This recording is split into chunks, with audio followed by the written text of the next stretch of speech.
compañeros. El capítulo del que les voy a hablar es el capítulo 11, que se llama Características administrativas en la Edad Media. En esta época comprende los siglos entre el siglo V y el siglo XXV de la era cristiana. Entonces, esta época tiene varias características, como lo es el feudalismo,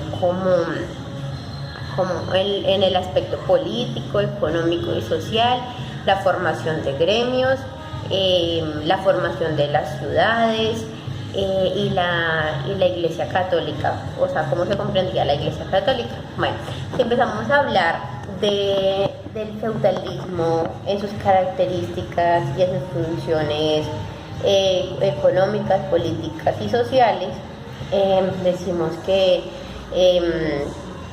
en esta época se formó una clase llamada siervos de la gleba.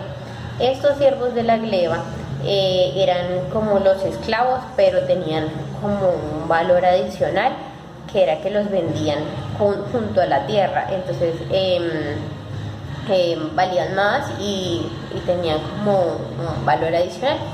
El trabajo de la ciudad, a las personas se les llamaban los burgueses y a los del campo se les llamaban los siervos. Entonces la ciudad era gobernada por el burgomaestre, que era como el jefe que los gobernaba, que los mandaba a todos. Obispo, después del obispo seguía el párroco, y ellos también también eran señores feudales, o sea, se manifestaban también como señores feudales o como consejeros del rey en aspectos económicos, políticos y sociales. Entonces esto fue el capítulo 11, es más o menos de lo que se trata, es algo muy corto. Espero que hayan entendido bien la explicación. Gracias. Hola, buen día. Mi nombre es Lady Natalie Martínez Osorio, me corresponde el capítulo 12 en las manifestaciones de la administración moderna y contemporánea, la revolución industrial y la formación de estados nacionales en pro de la ciencia y la filosofía de la política interior de la Revolución Francesa. La época posterior a esta revolución se llama contemporánea. Este periodo presenta características que se producen en fuerzas que impulsaron el mundo europeo a finales de la Edad Media, como el cristianismo, las finanzas bajo doctrinas cameralistas, las cuales alcanzó su máxima expresión en el siglo XIX, creando estados de administración del poder que venía del tramar, creando nuevas industrias financieras, y se abrió las puertas al mercantilismo. O sea, el nombre mercantilismo al sistema económico que da el énfasis en el comercio entre naciones y colonias del siglo XVI y XVII. Fue notar la actividad. El espíritu mercantilista se tradujo en el afán de obtener riquezas, metales preciosos y lucrativos negocios, acumulando metales e incrementando la riqueza de la administración, debilitando la iglesia. Muchas gracias. Cordial saludo, mi nombre es Steven Montiel Mendoza, segundo semestre de Administración de Empresas, Corporación Un Minuto de Dios. Les vengo a hablar sobre el capítulo número 13 del libro Fundamentos en la Administración, donde nos dice: a raíz de la revolución industrial se conoció la clase obrera. A partir de esto también que se dieron a conocer diferentes inventos científicos de la época. Por un lado, la clase obrera era formada por los campesinos desalojados, artesanos y gente que vivía en la ciudad, pero que no pudieron competir con las nuevas industrias. La revolución de las clases estaba muy marcada en el siglo XIX y siglo XX. La clase obrera era exterminada por enfermedades, desnutrición, muertos de hambre, por la misma violencia del momento.